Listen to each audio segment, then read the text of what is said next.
और मैं समझता हूँ सरकार भी ये चाह रही है कि इस प्रकार की घटनाएं आगे ना हो। उसके लिए हम क्या कर सकते हैं?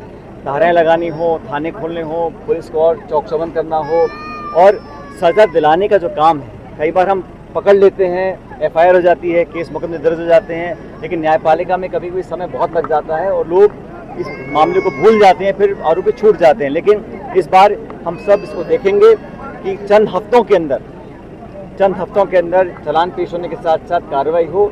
और जैसा बच्ची के बाप ने मुझे कहा, वो तो चाहते हैं कि आरोपियों को फांसी की सजा मिले, लेकिन सजा देना न्यायपालिका का काम है।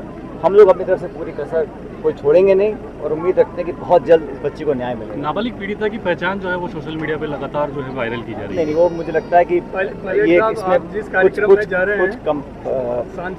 कुछ परंपराएं हैं, कोई नियम कानून है, उसके तहत हमें कार्रवाई करनी चाहिए।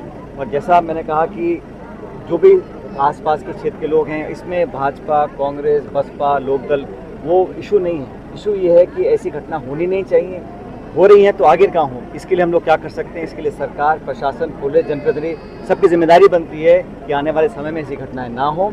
और जैसा मुझे धीरज जी ने बताया था कि जो पीड़ित परिवार है उसकी सभी जो डिमांड्स थी उनको माना गया है। और जैसे मैंने कहा, आर्थिक मदद से जो चला गया वापस नहीं आने वाला, लेकिन क्योंकि पीड़ित परिवार बहुत गरीब है, उनको भविष्य के लिए कुछ संबल और सहायता मिले, इस दृष्टिकोण से उनकी मदद की जा रही है।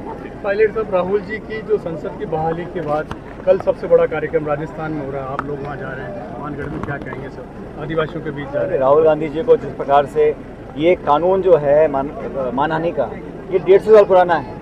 इस कानून में प्रावधान सबसे ज़्यादा सज़ा 2 साल की होती है। 150 साल में कभी किसी व्यक्ति को 2 साल की सज़ा हुई नहीं है। अगर 1 साल 11 महीने 29 दिन की होती है तो सज़ा जाती नहीं है। तो भाषण कर्नाटक में दिया, गुजरात के किसी व्यक्ति ने मानहानि का मुकदमा दायर किया, session court, lower court, high court ने सज़ा दे दी और सज़ा ऐसी दी ताकि कन्विक्शन 2 साल का हो और उनकी सज़ा चली जाए। लेकिन मैं धन्यवाद देना चाहता हूँ देश के सर्वोच्च न्यायालय का, सुप्रीम कोर्ट का।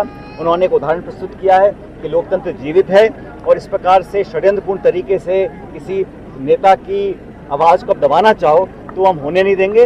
राहुल गांधी जी ने सदन के अंदर, सदन के बाहर बहुत मजबूती से अपना पक्ष रखा है और आगे रखते रहेंगे।